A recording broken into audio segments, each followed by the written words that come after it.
हमारे साथ बीजेपी से मौजूद हैं शमशेर सिंह खरग जी, प्रवक्ता हैं बीजेपी के। आपका बहुत बहुत स्वागत है खरग साहब। ओंकार सिंह जी इनेलो के प्रवक्ता है, आपका बहुत बहुत स्वागत है। और रविंद्र ढूल जी हैं, प्रवक्ता हैं कांग्रेस के, आपका बहुत बहुत स्वागत है। सबसे पहले शमशेर सिंह खरग जी, मैं आपके पास ही आना चाहूंगा।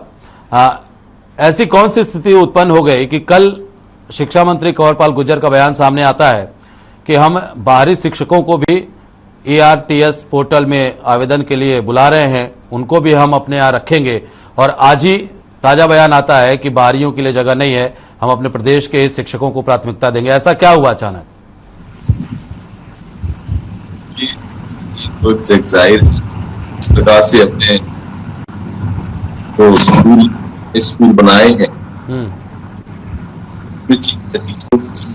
पहले भी टीचर की कमी रही। काफी दिन से मैं ये कहूँगा पिछले 3 साल से नई भर्ती नहीं हो, उसकी प्रक्रिया शुरू कर दी गई। कोविड की वजह से जो भर्ती नहीं हो पाई, और बच्चों का भविष्य को देखते हुए सरकार ने देखा कि कोई रिटायर्ड टीचर है जिनका अच्छा लंबा चौड़ा अनुभव है और उनको ठेके पे रख लिया जाए ताकि पढ़ाई बच्चों की खराब ना हो। इस योजना के तहत माननीय शिक्षा मंत्री जी ने ये जो बाहरी टीचर का जो मामला विपक्ष द्वारा उठाया गया या जो कुछ लोगों के द्वारा उठाया गया, तो इसमें थोड़े से इस पे समझने की बात थी।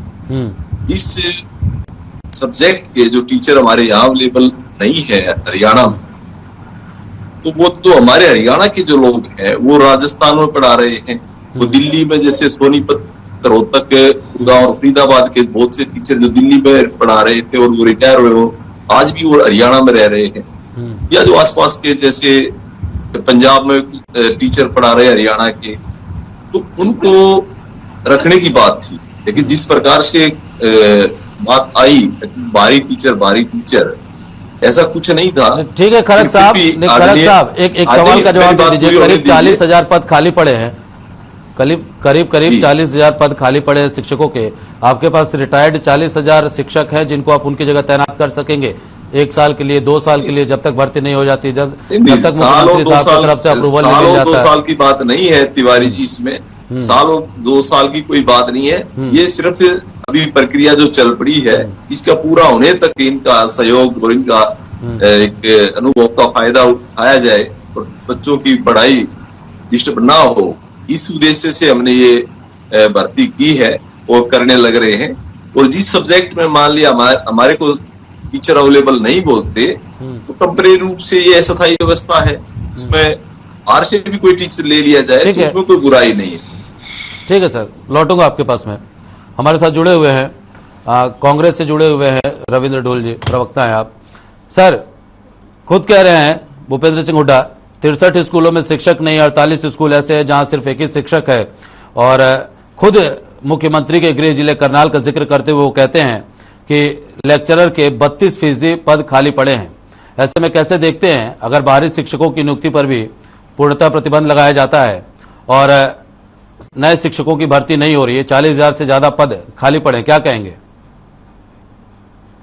हम उनकी स्कीम को समझने की कोशिश करें। जो पोर्टल इन्होंने स्टार्ट किया था वो 2016 में स्टार्ट किया गया था एक स्टॉप गैप अरेंजमेंट के रूप में, कि भाई कोई भी एम्प्लॉयमेंट में कोई टीचर चाहता है तो वैकेंट पोस्ट के में वो अपने वहां पर री एम्प्लॉयमेंट ले सके। तो उस समय पर कथित तौर पर सरकार की यह मंशा थी कि 2016 में क्योंकि पोस्ट खाली पड़ी थी और ये इन्होंने भर्ती प्रक्रिया को स्टार्ट नहीं किया था, तो इसलिए ये चाहते थे कि टेम्परेरी करें, ये इनकी जस्टिफिकेशन थी। आज हम 2022 में 6 साल से इनका ये पोर्टल चल रहा है री एम्प्लॉयमेंट के लिए, और उसमें आज तक इन्होंने 6 साल में कोई फ्रेश जो है नई भर्ती नहीं निकाली है। इसका कारण क्या है, मैं आपको एक चीज में कारण क्या मैं आपको इसका थोड़ा सा एक और चीज मैं आपको बता दूं कि 2013 में जो पीजीटी की भर्ती हुई थी कांग्रेस सरकार के दौरान, 2013 की भर्ती के बाद में कोई भी मेजर रिक्रूटमेंट जो है टीचिंग लाइन के अंदर हरियाणा सरकार ने, वर्तमान सरकार ने, भाजपा सरकार ने नहीं की है। ना तो पीआरटी में की है, ना टीजीटी में की है, ना ही पीजीटी में की है। पीजीटी में केवल एक भर्ती हुई थी छोटी सी 2015 में, उसमें बहुत ही पोस्ट अभी तक खाली पड़ी हुई है। तो अब देखिए कि पीआरटी की आप जो है सैकड़ों पोस्टें खाली पड़ी, हजारों पोस्ट खाली पड़ी है प्राइमरी टीचर की, जेबीटी की। तो यही हाल टीजीटी का अलग अलग सब्जेक्ट के अंदर। तो पीजीटी की कई भर्तियां कोर्ट के अंदर अटकी हुई, जैसे संस्कृत इन्होंने खुद विड्रॉ कर लिया, लगाने के बाद में 2 बार विड्रॉ किया इन्होंने। टीजीटी इंग्लिश से कोर्ट की झाड़ के बाद में लेकर के आ रहे हैं। तो इस तरह की चीजें जो है वर्तमान सरकार की स्पष्ट तौर पे दिखता है कि रेगुलर भर्ती करने की कोई मंशा नहीं है। नहीं तो 6 साल तक इस पोर्टल को चलाने की जरूरत ना पड़ती। 6 साल के पीरियड के दौरान ये नई भर्तियां निकालते और लोगों को एम्प्लॉय करने का काम करते। दूसरी चीज रह गई बाहर की, तो मैं पूरी तरह से, हमारी पार्टी पूरी तरह से खिलाफ है कि हरियाणा से बाहर के किसी भी टीचर को रीएम्प्लॉय यहाँ पर किया जाए। बिल्कुल पूरी तरह से बैन होना चाहिए। हमने इसको विरोध किया, उसका रिजल्ट आज सामने आया है। तो आप जिसकी आप जिक्र कर रहे थे, यदि विपक्ष विरोध ना करता है तो बड़े आराम से बाहर के लोगों को यहाँ पर एडजस्ट कर लेते। हमने विरोध किया तो उसका रिजल्ट आपके सामने, हम सबके सामने है कि कहीं ना कहीं सरकार झुकने का काम सरकार ने किया। यदि सरकार नहीं झुकती है तो पूरी तरह से गलत है। हम पूरी तरह से इसको रोक लगाने की मांग करते हैं, ना तो टेम्परेरी के अंदर और न ही रीएम्प्लॉयमेंट स्कीम के अंदर किसी भी हरियाणा से बाहर के किसी टीचर को लगाया ना जाए। और इस पोर्टल के अंदर यदि आप युवाओं को शामिल करेंगे तो ज्यादा बेहतर रहेगा। मुझे समझ में नहीं आता है कि आप युवाओं को क्यों नहीं नौकरी देते हैं जो एस्टेट पास है। ठीक हरियाणा में एक भी एस्टेट पास को आप जवाब लेंगे, देने का काम किया है? जवाब लेंगे, रुक जाइए जरा। ओंकार सिंह जी, मैं आपके पास आना चाहूंगा। क्या बच्चों के भविष्य के साथ खिलवाड़ नहीं हो रहा है? 40,000 से ज्यादा पद खाली पड़े हैं, बच्चों के भविष्य से खिलवाड़ नहीं है? विवेक जी, बिल्कुल बच्चों के भविष्य से खिलवाड़ है। और मैं बताना चाहूंगा, ये शिक्षा मंत्री पहली बार यू टर्न नहीं लिया इन्होंने। ये तो यू टर्न मंत्री कहें तो अच्छा रहेगा। आपको याद होगा 134 खत्म करने के मामले में इन्होंने एकदम से अगले दिन ही जब विरोध हुआ 134 के बाद में दोबारा से बयान आ गया कि जो बच्चे भर्ती हो चुके हैं 134 में, उनके ऊपर ये जैसी सरकारी सुविधाएं जारी रखेंगे। उसके बाद अभी 2-3 दिन पहले मैं फिर बयान पढ़ रहा था कि 134 बिल्कुल समाप्त कर दिया गया। ये अपनी बात के ऊपर कभी स्थायी नहीं रहते। और मैं अपने भाई के भी बात सुन रहा था, शमशेर जी की, ये कह रहे थे अगर हमें अनुभवी टीचर मिलते हैं तो उसमें बुराई क्या है? बहुत अच्छी बात है, अनुभवी टीचर मिलते हैं। सेना के मामले में आपके क्या विचार है? जब आप 4 साल के बच्चे को रिटायर कर दोगे, वहां आपको अनुभवी सैनिक नहीं चाहिए? आपका क्षेत्र बदलते ही अपने अनुभव भी बदल देते हैं, अपने विचार बदल देते हैं। कम से कम किसी पार्टी की विचारधारा तो एक होती है। इन्होंने जब सेना के क्षेत्र की बात करते हैं तो 4 साल के बच्चे को रिटायर कर देते हैं। वहां इनको अनुभव की जरूरत नहीं है, वहां इनको नए नए बच्चे चाहिए। और शिक्षा के क्षेत्र की बात करते हैं जहां पे पीजीटी, टीजीटी और पीएचडी तक के जो युवा हैं वो बेरोजगार बैठे हैं। मेरे अपने मोहल्ले में 2 लड़कियां जो पीएचडी कर रखी हैं, उनको नौकरी नहीं मिली है। और इनको शर्म आनी चाहिए। इन्होंने 2014 के बाद कितनी नौकरियां टीचरों की, शिक्षकों की भर्ती की। कम से कम एक श्वेत पत्र उसके ऊपर जारी करें ताकि जनता को पता लगे इन्होंने 2014 के बाद कितनी भर्तियां करी। ऐसे कई स्कूल हैं जहां एक भी टीचर नहीं, जहां सिर्फ एक टीचर से काम चलाया जा रहा है, जहां हेडमास्टर ही नहीं है। और करनाल का ही मैं रिपोर्ट जब पढ़ रहा हूं तो 32% पोस्टें करनाल में शिक्षकों की खाली है। तो कैसे काम चलाएंगे? ये बच्चों के भविष्य से खिलवाड़ नहीं है तो क्या है? और ये यू टर्न मंत्री बार बार अस्थायी टीचरों की बात क्यों करते हैं?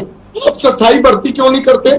40,000 पद खाली पड़े हैं, क्या भर्ती प्रक्रिया में 5 साल लगेंगे? क्या किसी से मुहूर्त निकलवाना पड़ेगा आपको? मुहूर्त निकलवाने की जरूरत नहीं है।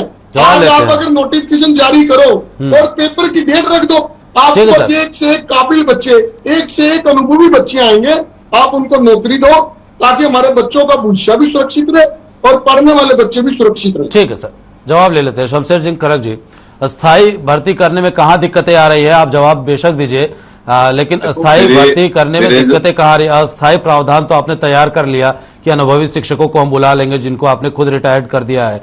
अब उनसे आप पढ़ाई करवाएंगे 1 साल 2 साल, कितने साल तक ऐसे अनुबंध पर कॉन्ट्रैक्ट चलेगा? फिर 2024 में चुनाव है, उसके बाद क्या स्थिति होगी? ये अपने आप में समझने वाली बात है। मेरा ये कहना, ये जो टीचर रिटायर होते हैं वो एक सिस्टम के अनुसार, एक कानून के अनुसार रिटायर हुए हैं, वो हमने नहीं किए। वो एक 58 साल का जो पीरियड है, जब 58 साल का कोई व्यक्ति अध्यापक हो जाता है तो वो रिटायर हो जाता है। तो मेरे साथी बहुत होनहार वकील हैं साहब, तो उनको ये जो हरियाणा से बाहर की बात करते हैं, तो उनको ये भी ध्यान में आना चाहिए, जब भूपेंद्र सिंह हुड्डा की सरकार में 10,000 के करीब जो जेवीटी भर्ती जाते जाते आप करके गए थे, उसमें 671 आदमी राजस्थान और दिल्ली के थे, मतलब जो अध्यापक जेवीटी। तो आपने उस टाइम पे दिखाई नहीं दिया, जब ये हरियाणा से बाहर के लोगों को कैसे मौका दे रहे हो। रही बात ये आपकी सरकार ने तो पॉलिसी बना दिया ना, शिक्षा मंत्री जी ने ये कहा कि जिस हम विषय आरक्षण देंगे, में हमारे अध्यापकों की कमी आएगी तो हम बाहर से ले सकते। प्राथमिकता हरियाणा के ही रिटायर्ड अध्यापकों को मिलेगी। दूसरी बात आती है प्रक्रिया पे। जिस प्रकार की आपने भर्ती करी, जो पीटीआई की भर्ती हुई, जो ड्राइंग टीचर की भर्ती हुई है, जो दूसरी भर्तियां हैं, उनमें समय समय पर आप एडवोकेट हैं, बहुत अच्छे वकील हैं, आपको पता है कि किस प्रकार की भर्तियां हुई हैं। वो हरियाणा हाई कोर्ट में भी वो, और वहां पे जब सुप्रीम कोर्ट में गई तो उनका भविष्य आप लोगों ने अंधकार में लटका दिया है। और इस प्रकार की जो भर्तियां हम नहीं करना चाहते कि कल को जो अध्यापक लगे उनका भविष्य सुरक्षित ना हो। ठीक है, तो आप मानते हैं शमशेर सिंह खरग जी, आप मानते हैं अतिथि अध्यापक लगाए, आपने अतिथि अध्यापक लगाए, उनका क्या भविष्य रहा? तो आप हमने उनको वादा किया भाई आपको हटाया नहीं जाएगा, हमने आज भी उसके वायदे पे हैं, उनकी समय समय पर उनका मान दे, उनकी तनख्वाह हमने बढ़ाई। और आप किस प्रकार का इस नौकरियों में जो गड़बड़ झाला करते थे, वो जाहिर है हरियाणा की जनता को सब पता है। खरग साहब, मेरा सवाल सुन लीजिए। नौकरियों में गड़बड़ झाला वो करते थे, क्या नहीं करते थे वो अलग मसला, लेकिन क्या आप मानते हैं कि शिक्षकों की कमी की वजह से बच्चों का भविष्य अंधकार में जा रहा है? कह रहे थे जो अग्निवीर का जो मामला, जबकि आज डिबेट दूसरे विषय पे है, लेकिन फिर भी मैं उनका जवाब दूंगा। जो 4 साल का जो अनुभव होगा उनको भी फायदा मिलेगा। ओंकार जी, जो भी व्यक्ति जो 17 साल की एज में कितने लोग कमाने लग जाते हैं, आप ये ध्यान आना चाहिए। वो जब वो 4 साल की ट्रेनिंग करेंगे, उनके पास एक लमसम अमाउंट होगा, उनके पास अनुभव होगा, उनके पास देश के प्रति एक अनुशासन और एक प्यार बढ़ेगा। आप क्या बात करते हो? ये चीजें आप घुमाने की कोशिश मत करो। प्रदेश और देश में प्रयोग करना बंद करो। आप खरग साहब, एक छोटा सा सवाल है। खरग साहब, प्रयोग नहीं किए आपने, जीएसटी मैं अपना सवाल ले लूं, लॉकडाउन का, आपने कृषि बिल का, ये सारे प्रयोग ही किए। ओंकार जी, आप किसानों पर के बाद ओंकार जी धैर्य रखिए, ओंकार जी धैर्य रखिए, मैं अपना सवाल ले लूं। आप ये प्रयोग बंद कीजिए जनता को। आप पूरी बात तो सुनिए, आप इसको दूसरी जगह ले जा रहे हो। इसके यू टर्न नहीं कहते। कभी भी हमेशा लोकतंत्र में अगर यू टर्न किसे कहते हैं सर, आप ही बता दीजिए ना। खरग साहब, कल शिक्षा मंत्री कंवरपाल गुर्जर साहब, खरग साहब ये रोकना चाहूंगा, मैं आपको टोकना चाहूंगा। तो उसमें सुधार किया जाए। अमेंडमेंट तो संविधान में भी हो रहा है। शमशेर सिंह खरग साहब, गुंजाइश रहती है। खरग साहब, इसको आप यू टर्न मत कहिए। अगर आप तक मेरी आवाज पहुंच रही है तो बस आप इतना मुझे बता दीजिए कि कल खुद शिक्षा मंत्री आकर के कहते हैं, कैमरे के सामने मीडिया से बातचीत करते हुए यमुनानगर उन्होंने कहा कि हम बाहरी शिक्षकों को भी अपने यहाँ बुलाएंगे, उनसे जो है बच्चों को पढ़वाएंगे, टीचिंग करवाएंगे। और आज फिर जो है बयान सामने आता है कि हम अपने लोगों को प्राथमिकता देंगे, बाहरी लोगों को बाद में उनका नंबर आएगा, या फिर तिवारी जी मैं आपको बता दूं, वो रजिस्ट्रेशन भी नहीं कर सकते, आवेदन भी नहीं कर सकते। परमानेंट नौकरियां हैं, उसमें भी बाहरी लोग आज भी हरियाणा में नौकरी करते। और माननीय शिक्षा मंत्री जी ने ये कहा हमारा ड्राफ्ट तैयार है, हरियाणा के लोगों को मिलेगी। और किसी सब्जेक्ट में फिर भी कोई अध्यापकों की कमी रहती है तो उसको बाहरी व्यक्ति लेने में कोई हर्ज नहीं है। और वो बाहरी व्यक्ति कल जब पूरा का पूरा जब प्रस्ताव तैयार कर रहे थे शिक्षक भर्ती का, बाहरी व्यक्ति कौन है? जब कंवरपाल साहब जब कल शिक्षक भर्ती का प्रस्ताव तैयार कर रहे थे कि नई नियुक्तियां कैसे करवानी है, तो इस बात का ख्याल जहन में उनके नहीं आया। मैं जवाब लूंगा। अब मैं आपके पास वापस लौटूंगा। रविंद्र ढुल साहब, कहिए क्या जवाब देंगे आप? देखिए, मैं एक चीज को बड़ा क्लियर करना चाहता हूं कि ब्लेम गेम जो है भाजपा को कतई भी किसी भी तरीके से जो है इस मामले में जो है मुक्त नहीं करता। आप कुछ भी कहें कि कांग्रेस राज में क्या हुआ था, इनेलो राज में क्या हुआ था, आप केवल मात्र हमारे को ये मतलब है कि आपके राज में इस समय पर क्या हो रहा है। सच्चाई है कि आपके राज्य में आज के दिन में 40,000 पोस्ट खाली है, सभी अलग अलग कैटेगरी की। आप उनको भरने के लिए कोई प्रयास नहीं कर रही हैं। 2014 से आपकी हरियाणा में सरकार है, आपको यह स्पष्ट करना चाहिए कि 2014 के बाद में आपने कोई भर्ती नहीं निकाली तो क्यों नहीं निकाली। और दूसरी बात यह है कि क्यों आप जो है टेम्परेरी टीचर्स के भरोसे जो है इस समय पर जो है हरियाणा के बच्चों के भविष्य को जो है आगे लाद रहे हैं। कांग्रेस टाइम में टेम्परेरी भी बहुत लगे, गेस्ट टीचर लगे, जिनको इन्होंने पहली कलम से जो है पक्का करने की बात कही थी। तो कांग्रेस टाइम में पक्की भर्तियां भी बहुत हुई, चाहे वो पीआरटी हो, चाहे पीजीटी हो, चाहे टीजीटी हो, बहुत हुई, कई भर्तियां मल्टीपल हुई। इनेलो सरकार के टाइम पे भी भर्तियां हुई। बीजेपी सरकार के समय पे ऐसा क्या हो गया कि आप जो है शिक्षकों की भर्ती के ऊपर पूरी तरह से फुल स्टॉप लगा करके बैठे। आज भी 2022 में आपको जो है पोर्टल में बाहर के शिक्षकों को ऐड करने की जरूरत पड़ गई, जबकि आपके हरियाणा के अंदर हजारों जो है युवा एस्टेट पास किए हुए क्वालिफाइड जो है हरियाणा के अंदर नौकरी के इंतजार में बैठे हैं। अब सभी के सभी ओवर एज हो गए। पहले तो ये इस चीज को क्लियर करें कि 2016 से अब तक इन्होंने कोई भर्ती नहीं की। क्या उन लोगों को आज के दिन में आप रिलैक्सेशन देंगे एज की? क्योंकि आप भर्ती कर ही नहीं रहे हैं। 2015 के बाद में एक ही भर्ती की इन्होंने, एक टीजीटी की थी, वो भी पूरी नहीं हुई है। तो कुल मिलाकर के इनके कोटा में केवल एक भर्ती है, वो भी बहुत छोटी, जो कि अभी तक पूरी नहीं हुई है, पीजीटी की 2015 की। तो क्या 8-8, 9-9 साल की लोगों को रिलैक्सेशन दी जाएगी उन युवाओं को? और वो युवा जो ओवर एज हुए उनके जिम्मेदार कौन है? ये सरकार है। तो इन चीजों के ऊपर हमें बुनियादी समस्याओं के ऊपर समझना है। केवल न केवल टीचर की कमी के कारण बेरोजगारी बढ़ रही है, बल्कि टीचर की कमी के कारण स्टूडेंट्स की जो है आपकी पढ़ाई भी प्रभावित हो रही है। और ये तो इनका खुद का एडमिटेड फैक्ट है विधानसभा के अंदर 38,000 से ज्यादा पोस्ट खाली, उसको तो ये खुद भी डिनाई नहीं कर सकते। 38,000 पोस्ट आज तो खाली नहीं हुई है, एक दिन में बिल्कुल भी खाली नहीं हुई है, ना एक साल में खाली हुई है। ये ओवर द टाइम जो पिछले 60 साल से सरकार इनकी चल रही है, ओवर द टाइम खाली हुई है। तो उनको ओवर द टाइम भरा जाना चाहिए था। ये जो ये काम किया है ये पूरी तरह से गलत है और निंदनीय है। तो मसला में चर्चा लगातार जारी है कि आखिरकार हरियाणा में जो 40,000 के करीब शिक्षकों के पद खाली हैं, उसकी भर्ती में समस्या कहां आ रही है, किन बातों की वजह से रोड़ा पड़ रहा है, और आखिरकार शिक्षकों की कमी के चलते बच्चों का भविष्य अंधकार में क्यों है। हमारे साथ पैनल मौजूद है। हमारे साथ शमशेर सिंह खरग जी हैं, बीजेपी के प्रवक्ता मौजूद हैं, ओंकार सिंह जी प्रवक्ता इनेलो के, ये भी मौजूद हैं, और रविंद्र ढूल साहब हैं, कांग्रेस के प्रवक्ता हैं, आप भी हमारे साथ लगातार जुड़े हुए हैं। ओंकार सिंह जी, आखिरकार अगर शिक्षकों की भर्ती नहीं होती है, और ऐसे में जो वाकई में एक बात कही रविंद्र ढूल साहब ने कि जो एज ऑफ रिलैक्सेशन का काम है, क्या वो सरकार की तरफ से मिलना चाहिए? क्यों इतनी जटिल प्रक्रिया है? आप इनेलो भी काफी अरसे तक सरकार में रही, आखिरकार ये जो प्रक्रिया है भर्ती की इतना जटिल क्यों हो गया है? क्यों इतनी समस्याएं आ रही हैं? विवेक जी, सबसे पहले तो मैं कहना चाहूंगा, मैं रविंद्र ढूल साहब की बात का बिल्कुल समर्थन करता हूँ कि जो हमारे कैंडिडेट, जो युवा 8 साल भर्ती ना होने की वजह से ओवर एज हो गए, उनको एज रिलैक्सेशन तो मिलना चाहिए। क्योंकि प्रत्येक व्यक्ति को अधिकार है कि सरकारी नौकरी में अगर वो एज रहते अप्लाई करे तो उसको अगर कहीं भर्ती मिल सकती है। अब हम आते हैं 8 साल के करीब हो गए इस सरकार को, इनकी नीयत में खोट है। कोई भी कार्य हो, अच्छी नीयत से करने की भावना हो तो कार्य अपने आप सब संपन्न हो जाता है। अब मेरी नीयत ही नहीं है उठकर बाहर जाने की, तो बाहर कैसे जाऊंगा? यही हालात है इस सरकार के। ये सरकार, इनकी नीयत में ही खोट है। ये भर्ती करना ही नहीं चाहती।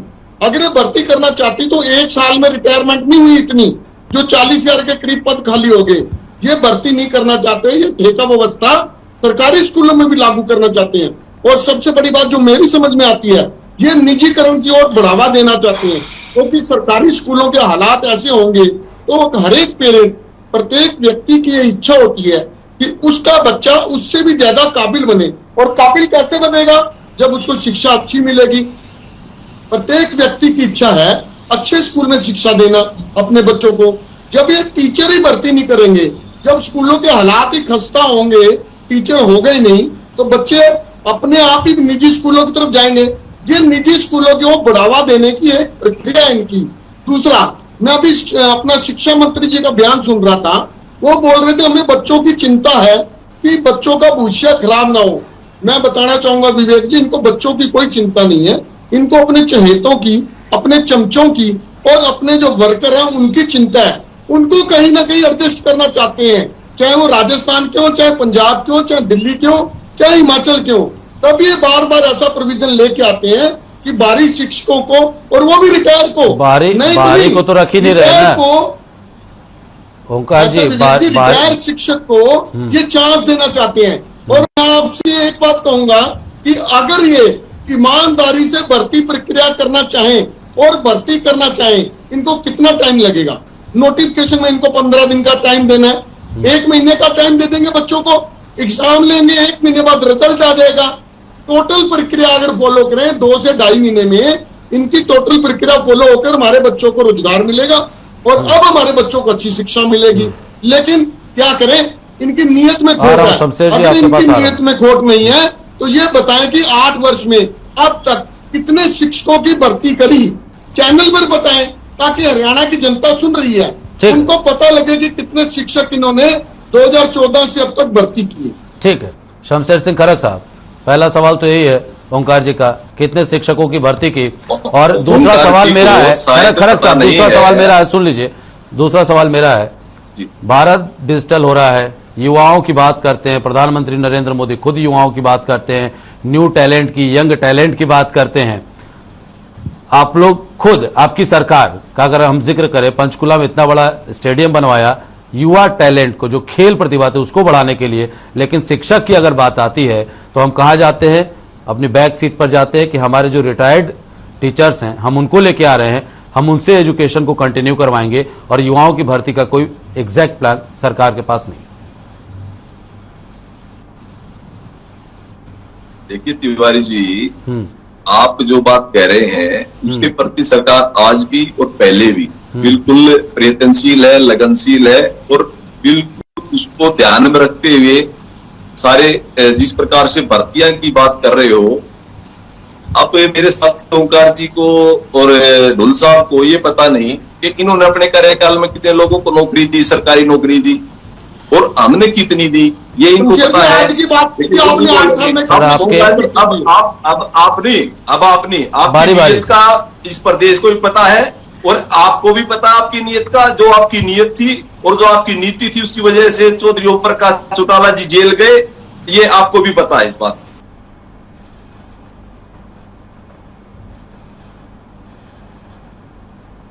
वो आप लोग करते इस तरह की बातें, आपको इतना भी मालूम नहीं कि जो रिटायर्ड अध्यापक किसी पार्टी का कार्यकर्ता नहीं हो सकता। आपको कह रहे हो पार्टी के कार्यकर्ताओं को मोबिलाइज करना चाहते हो, आप क्या बात करते हो, आपको पता ही नहीं।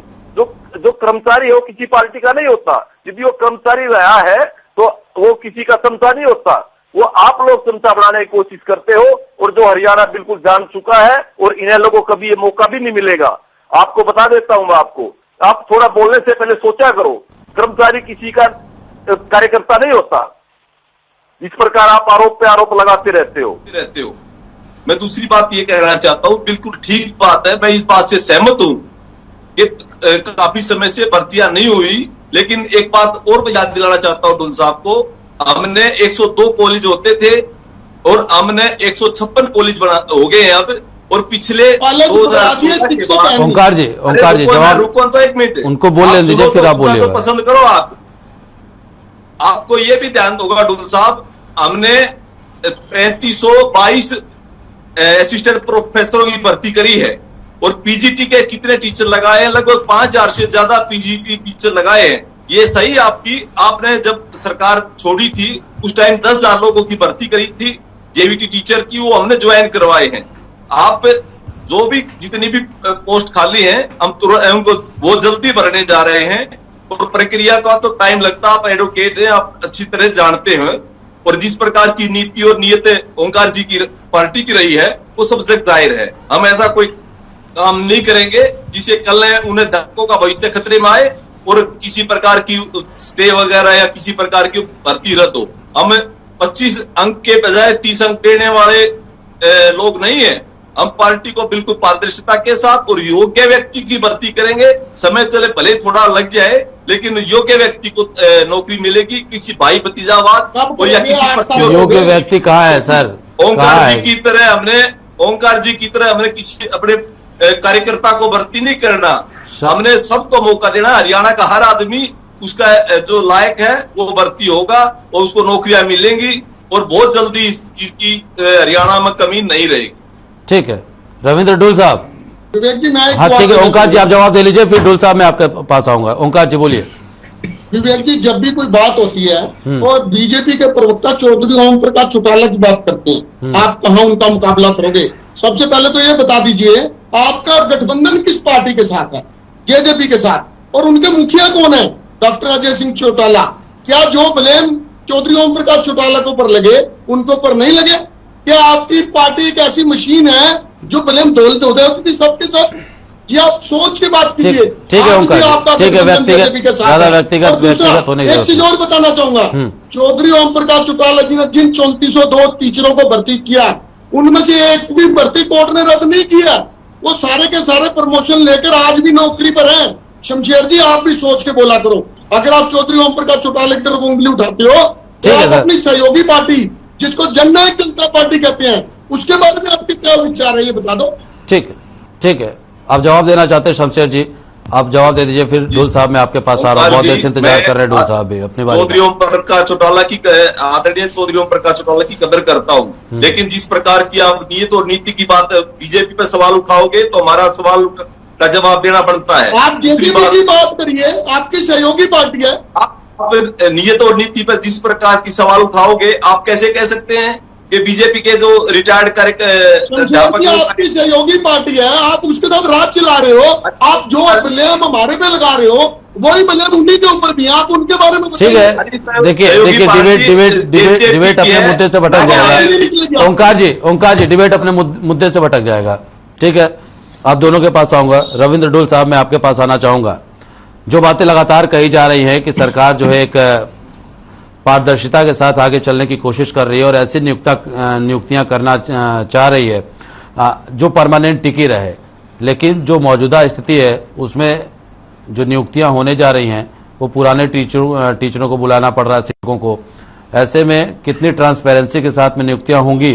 क्योंकि जो हुड्डा साहब के जो वार हैं वो बार बार उन्होंने अपने बयान में खास तौर पर कुछ दिन पहले इस बात को कोट किया था कि इवन खुद करनाल में भी 32% लेक्चरर के पद खाली पड़े हैं, जो कि मुख्यमंत्री का गृह जिला है। जब वहां पर यह स्थिति बनी हुई है तो फिर प्रदेश के और जिलों के और स्कूलों का क्या हाल होगा? देखिए, जहां तक बात वैकेंसीज की है तो इन्होंने कोई भी, हमने बात की पीआरटी की कोई भी भर्ती इन्होंने निकाली है। पहले जेबीटी कहा जाता था, आज पीआरटी कहा जाता है। टीजीटी की भर्ती इन्होंने नहीं निकाली है। टीजीटी इंग्लिश निकालनी थी, वो कोर्ट के अंदर जो है वहां पर जाने के बाद में, कोर्ट की झाड़ मारने के बाद में अब दोबारा से इन्होंने स्क्रूटनी की है। शायद ये रिजल्ट निकाल दें, बाकी इनकी मंशा नहीं थी। कोर्ट में बाकायदा ऑर्डर की, कोर्ट के ऑर्डर में कोर्ट ने ऑब्जर्व किया है कि सरकार चाहती है, सरकार की कोई मंशा नहीं है इसका रिजल्ट निकालने की। ये टीजीटी इंग्लिश की जजमेंट है जो डिवीजन बेंच के हाई कोर्ट की, वो कहती है, और झाड़ मारते हुए सरकार को आदेश दे कि आप रिजल्ट निकालिए। ये टीजीटी इंग्लिश का हाल है। ऐसे ही इन्होंने पीजीटी संस्कृत को फंसाने का काम किया। पीजीटी के अंदर जो एक भर्ती इकलौती हुई थी जो वो लगभग 5000 पीजीटी की थी जो सेकेंडरी स्कूल, इसके अलावा कोई भी भर्ती इन्होंने उसके बाद में या उसके पहले कोई भर्ती प्रक्रिया नहीं की। कॉलेज कैडर की जरूर इन्होंने की, लेकिन जो मुख्य समस्या है जो मैं ओंकार जी बता रहे थे, प्राइवेट स्कूलों को जो फेवर और बेनिफिट करने वाली बात है, आपको याद होगा मुख्यमंत्री जी ने पानीपत के अंदर बाकायदा एक पब्लिक स्टेटमेंट दी थी। कुछ अभिभावक मिलने के लिए आए थे फीस को रिलेटेड, तो मुख्यमंत्री जी ने बाकायदा कहा था कि इस प्राइवेट स्कूलों के साथ कॉम्प्रोमाइज कर ले।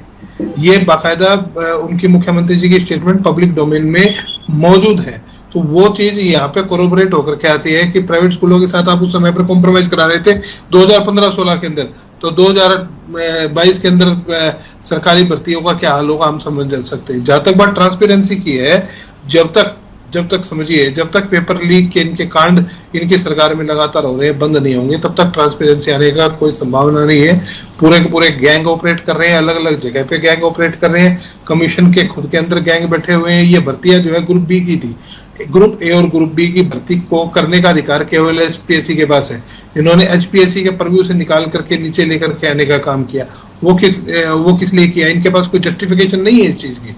हरियाणा ग्रुप ए और बी का कानूनी तौर पे केवल और केवल एचपीएससी के पास अधिकार है। हमने टीचर सिलेक्शन बोर्ड बनाया, इन्होंने टीचर सिलेक्शन बोर्ड को उड़ाने का काम किया और उसको ग्रुप सी की भर्ती वाले हरियाणा स्टाफ सिलेक्शन कमीशन, जिसके पास कोई एक्सपीरियंस ही नहीं है टीचर्स की पीजीटी की भर्ती करने का, उनको सौंपने का काम किया। ये पूरी तरह से जो है भर्ती प्रक्रिया को डिरेल करने का, भर्ती प्रक्रिया को डिरेल करने का एक प्रयास मात्र है। इनको चाहिए कि आपने लॉ के अकॉर्डिंग, रूल के अकॉर्डिंग, जब एचपीएससी एस्टैब्लिश हुआ था, हमारे पास में एक्ट है, उस एक्ट में से आपने क्या निकाला? क्या ये फैक्ट नहीं है कि पीजीटी ग्रुप बी की भर्ती है? जब ग्रुप बी की भर्ती है तो ये क्या फैक्ट नहीं है कि एचपीएससी को उसकी भर्ती करनी चाहिए? आपके पास कमीशन, आपके पास मेंबर, आपके पास बॉडी, आप करिए भर्ती, उसमें टाइम नहीं लगता। मंशा होगी तब टाइम नहीं लगता। क्या ये सच नहीं है कि भी एचएससीसी को लगातार रिक्वेजिशन भेजी जा रही है डिपार्टमेंट्स के द्वारा, आप भर्ती कीजिए, भर्ती कीजिए? काहे नहीं एचएससीसी भर्ती करने का काम करती है? ये जो फैक्ट है इनको पब्लिक डोमेन में आकर के बताने होंगे कि क्यों आपने भर्ती प्रक्रिया को इतना डिरेल किया। हम बात करते हैं कि 1 लाख भर्ती, 1 लाख लोगों को हमने नौकरी दी। अरे भैया ये बताइए कि टीचर कितने थे उनमें से? वो जो 1 लाख लोग हैं वो स्कूलों में पढ़ाने के लिए नहीं आए हैं। ये चीज बहुत इंपॉर्टेंट है। बार बार सभी डिबेट्स में प्रवक्ता यही कह रहे हैं कि 1 लाख भर्ती कर दी, कितने टीचर उसमें से? ठीक है, जवाब लेते हैं। साहब जवाब लेते हैं शमशेर सिंह की। साहब को अच्छी तरह पता है तो साइंस की भर्ती हुई है, हिस्ट्री की भर्ती हुई है, और ये जो भर्तियों को रोकने का जो काम किया है, मैं डोल साहब को बिल्कुल एक चैनल के माध्यम से बता दूं, जिस प्रकार का आप कांग्रेस के जो लोगों का एक एडवोकेटों का जो समूह है, वो जो बार बार भर्तियों पे केस डलवाते हो आप लोग, वो हमें तो मालूम है। भर्ती रुकवाने का उत्तर मैं दूंगा, इसका स्पेसिफिक उत्तर दूंगा। हमारी रद्द नहीं कर पाए आप, एक भी भर्ती, सिंगल भर्ती हमारी रद्द नहीं कर पाए आप। इस बात का मतलब आप खुद इस बात के सबूत हो, क्योंकि आप प्रैक्टिस करते आए। ठीक है, जवाब लेंगे, आपसे जवाब लेंगे। हमें सब मालूम है ये भर्तियां कौन रखवा रहा है, ये भर्तियों में कौन व्यवधान डाल रहा है, हमें सब मालूम है। उत्तर देने दीजिए सर। ठीक है, पहले खरग साहब को अपनी बात पूरी कर लेने दीजिए। अरे ओंकार जी रुक जाओ 1 मिनट। ये आप फिर भी मैं दावे के साथ कहता हूं, अब पूरी पारदर्शिता के साथ और पूरे न्याय के साथ, कोई कहीं भी गड़बड़ हुई तो उसको तुरंत रोक दिया जाएगा। इसे मनोहर लाल जी की सरकार है, यहाँ पे किसी चीज को दबाया नहीं जाता। यहाँ पे कोई गलत है उसको उठाया जाता, उसके गलत के साथ जो भी कार्रवाई होगी वो की जाएगी। हमारे यहाँ पे किसी भ्रष्टाचारी को बख्शा नहीं जाता, किसी को 25 की बजाय 30 नंबर नहीं दिए जाते, किसी प्रकार का भाई भतीजावाद नहीं किया जाता। हमारे जो बात करनाल की बात हो रही है, डोल साहब को मैं बताना चाहता हूं कि हमारे भूपेंद्र सिंह हुड्डा नहीं हमारे सीएम, हमारे सीएम मनोहर लाल है। उन्हें पूरा हरियाणा को एक नजर से देखते हैं, वो केवल एक अच्छे, वो पूरे हरियाणा को साथ लेकर हरियाणा एक, हरियावणी एक, और सबका साथ सबका विकास की नीति लेके चलने वाले सीएम है वो। इस प्रकार ठीक खरग साहब, सबका साथ सबका विकास, एक हरियाणा श्रेष्ठ हरियाणा, एक हरियाणवी श्रेष्ठ हरियाणवी, तमाम बातें एक तरफ है। ठीक है शमशेर जी, आपके पास लौटूंगा आपके पास लौटूंगा। तमाम सवाल आपने भी रख दिए हैं खरग साहब, तमाम सवाल आपने भी दाग दिए हैं। आपने भी साफ कह दिया कि सरकार की तो मंशा है भर्ती करवाने के लिए, लेकिन कांग्रेस से अपने वकील छोड़ रखे हैं पीछे। पहले ओंकार जी आप जवाब दीजिए, उसके बाद ढोल साहब मैं आपके पास आऊंगा। विवेक जी कितनी अजीब बात है, ये कह रहे कि वकील छोड़ रखे, अब दोष वकीलों को दे दिया। अगर आपकी भर्ती प्रणाली में, भर्ती प्रक्रिया में दोष नहीं होगा तो क्या आप जजों को बेवकूफ समझते हो? ठीक है, आऊंगा खरग साहब, आऊंगा आपके पास भी आऊंगा। क्या सोचते हो आप जजों के बारे में? ये हमारे देश की शान है न्यायिक प्रणाली, आप उसके ऊपर किंतु परंतु कर रहे हो अप्रत्यक्ष रूप से। और मैं आपको बताना चाहूंगा विवेक जी, जब हमारे संविधान निर्माताओं ने संविधान के निर्माण करने की बात करी, तब उन्होंने इस बात को लेकर बहुत विचार विमर्श किया कि लोकतांत्रिक प्रणाली में चुनाव की प्रक्रिया कितने सालों के बाद होनी चाहिए। किसी ने 2 साल का समय बताया, किसी ने 4 साल का, किसी ने 5 साल का, किसी ने 10 साल का, लेकिन उन्होंने 5 साल की प्रक्रिया को अडॉप्ट किया। उसका कारण यह था कि कोई भी नई सरकार बने तो 5 साल में पुरानी सरकार के गलत किए काम को ठीक भी कर सके और आवश्यकता अनुसार, लोगों की जरूरत के अनुसार नए काम कर सके। इनको सत्ता में आए 8 वर्ष हो गए हैं, 5 साल पूरे हो चुके हैं। आज ये कहते हैं, आज वकीलों पर दोष दे रहे हैं, कल किसी पर दोष दे देंगे। मैं तो कहता हूँ अगर इनकी नीयत साफ है तो जल्दी से जल्दी भर्ती प्रक्रिया शुरू करें, और जो लोग इनकी भर्ती ना करने देखिए समय बहुत कम है, समय बहुत कम है ओंकार जी, तो इसलिए बारी बारी जो है सभी के पास जाना चाहूंगा। पर्सनल कमेंट किया गया है। हाँ, जवाब ले लेते हैं पहले रविंद्र ढोल साहब, आपसे जवाब ले लेते हैं, उसके बाद शमशेर सिंह खरग साहब आपके पास आएंगे। आपने सबने पूरे हरियाणा ने सुना है, इन्होंने पब्लिकली कहा है कि एक भी भर्ती रद्द नहीं हुई। मैं लिस्ट दे रहा हूं सर। आरोही स्कूल की भर्ती कोर्ट में गई, रद्द हुई, भारतीय जनता पार्टी सरकार की। स्टाफ नर्स की आपकी गोहाना की भर्ती जो है यूनिवर्सिटी की, रद्द हुई। विजिलेंस की इंक्वायरी बैठी कोर्ट के ऑर्डर के ऊपर, वो भी खाली है, खत्म। तीसरी भर्ती फिशरीज की भर्ती, फिशरी डिपार्टमेंट की रद्द हुई, भ्रष्टाचार के कारण भाजपा सरकार की हुई, उसमें विजिलेंस की इंक्वायरी को छिपाकर बैठे हैं ये। चौथी भर्ती क्लर्क की भर्ती अब रद्द हुई, दोबारा इसका रिजल्ट हुआ कोर्ट के इंटरवेंशन पे। पांचवी भर्ती पीजीटी संस्कृत की रद्द हुई। छठी भर्ती टीजीटी इंग्लिश की रद्द हुई।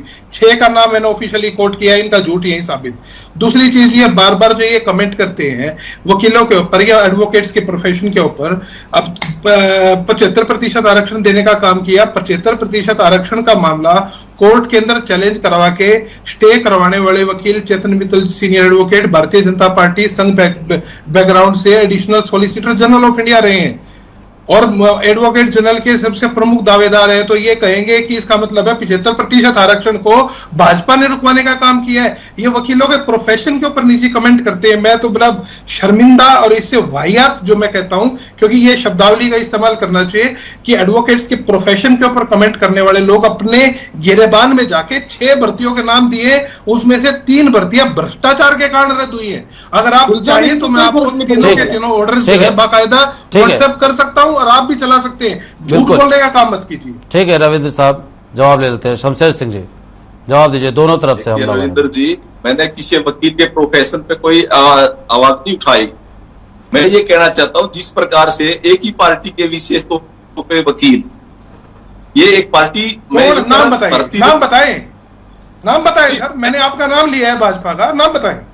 करसिंह दलाल जी के लड़के भर्ती का कोई केस है उनके पास में, तो मुझे मेरी जानकारी में नहीं, आपकी जानकारी में होगा, नाम बताइए।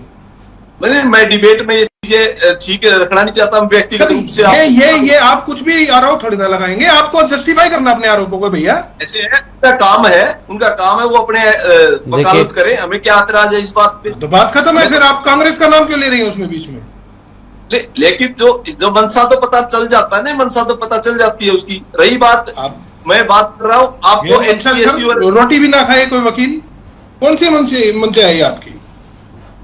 नहीं, मनसा पता चल जाता है, मनसा के उसकी मनसा क्या है।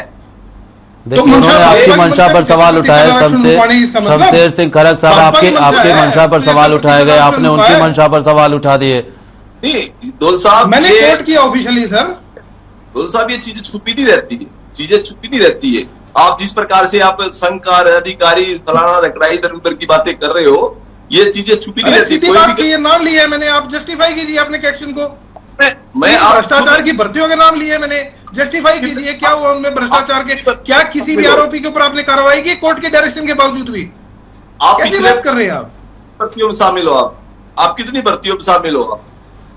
मैं तो 50 भर्तियों के अंदर हूं भैया। आप तो रोजगार नहीं देते मेरे को, रोजगार मेरा खुद का रोजगार। आपको दिक्कत तकलीफ है तो बताइए। आप करो, उसमें क्या दिक्कत है? मैं क्या दिक्कत है उसमें? मैं ये एक मनसा बता रहा हूं। पार्टी कहां से आई, इसमें राजनीति कहां से आई श्रीमान जी? यदि राजनीति आई तो भाजपा की क्यों नहीं आई? 75% आरक्षण भाजपा ने रुकवाया है। आपके आरोप सच है तो 75% आरक्षण रुकवाने का काम भाजपा ने किया है। नहीं, ये आपके कहने से ठीक है सर, ठीक है, बहस कहीं और जा रही है। कर रहे हैं अपनी भर्ती को पर्सनल सारी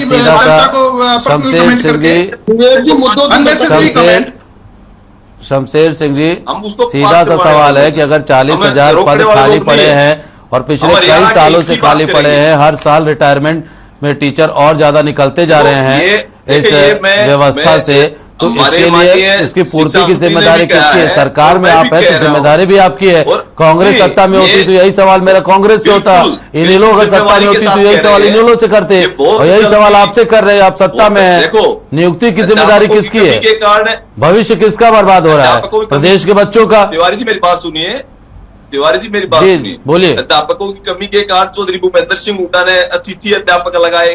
क्यों लगाए? तो भर्ती क्यों नहीं करी? अब भर्ती करने विवेक में जी थोड़ा अपनी बात करें, दूसरे की सरकार पे क्यों पहुंचते हैं? क्या बुराई है इसमें? अस्थायी व्यवस्था करना कोई बुराई थोड़ी है। तब तक परमानेंट आएंगे, परमानेंट पिछले इतने सालों से सर नहीं आए, कितनी भर्तियां की है? बार बार दोनों पूछ रहे हैं, बता दीजिए कितनी भर्तियां करी हमने आपने? और एस्टेट को जो पूरा लाइफ टाइम कर दिया, ये कोई छोटी बात है क्या? तो आप तो 6-7 4 साल 7 साल की बातें करते थे। हमने हमेशा ही मतलब हर व्यक्ति का हित को ध्यान में रखते ही फैसला लेती है मनोहर लाल जी की सरकार। ठीक है सर, और आप ठीक है, वक्त बहुत कम है, वक्त बहुत कम है। खरग साहब जवाब देते हैं। बहुत जल्दी हम मनोहर लाल, मुख्यमंत्री मनोहर लाल तो साफ साफ कहते हैं भ्रष्टाचार का काल मनोहर लाल। उन्होंने तो हर मंच से कहा भ्रष्टाचार का काल मनोहर लाल। लेकिन बच्चों के भविष्य के लिए बात आती है तो शिक्षक भर्ती नहीं है। फिलहाल ओंकार जी बहुत देर से कुछ कहना चाह रहे हैं, जवाब ले लेते हैं, वक्त बहुत कम है, प्लीज। ओंकार जी,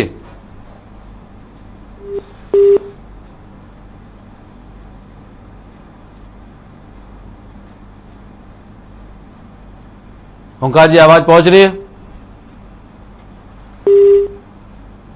ओंकार जी से लगता है हमारा संपर्क टूट गया। फिलहाल वक्त का बहुत अभाव है। शमशेर सिंह जी भी हमारे साथ जुड़े हुए हैं। रविंद्र ढुल साहब फाइनल कमेंट आपसे। देखिए, इनको विपक्ष के ऊपर आरोप लगाने की जगह अपनी जिम्मेदारी सरकार की जो है उसे निभाई, भर्तियों को निकालें और उनको जो खाली पोस्ट है उनको भरने का काम करें। ठीक। और शमशेर सिंह खरग जी, आखिरी सवाल भी मेरा यही होगा, ड्राफ्ट तैयार है मुख्यमंत्री के पास अप्रूवल के लिए, भर्तियां कब तक हो जाएंगी? पूरी तरह से भर्तियों को पारदर्शिता के साथ और समय रहते भर्ती करेंगे और सबके हित का ख्याल किया जाएगा। ठीक है सर, बहुत बहुत शुक्रिया आप सभी मेहमानों का। शमशेर सिंह खरग जी आपका बहुत शुक्रिया, रविंद्र ढुल साहब आपका बहुत शुक्रिया और ओंकार सिंह जी आपका बहुत बहुत शुक्रिया। तो लगातार प्रदेश में शिक्षकों की कमी है, विपक्ष हमलावर है और ऐसी स्थिति में भविष्य अगर हाशिए पर है तो वो है प्रदेश के बच्चों का। फिलहाल मसला में इतना ही। यहां रुक रहे छोटे से ब्रेक के लिए। हर खबर पर खबरों का सिलसिला लगातार जारी है।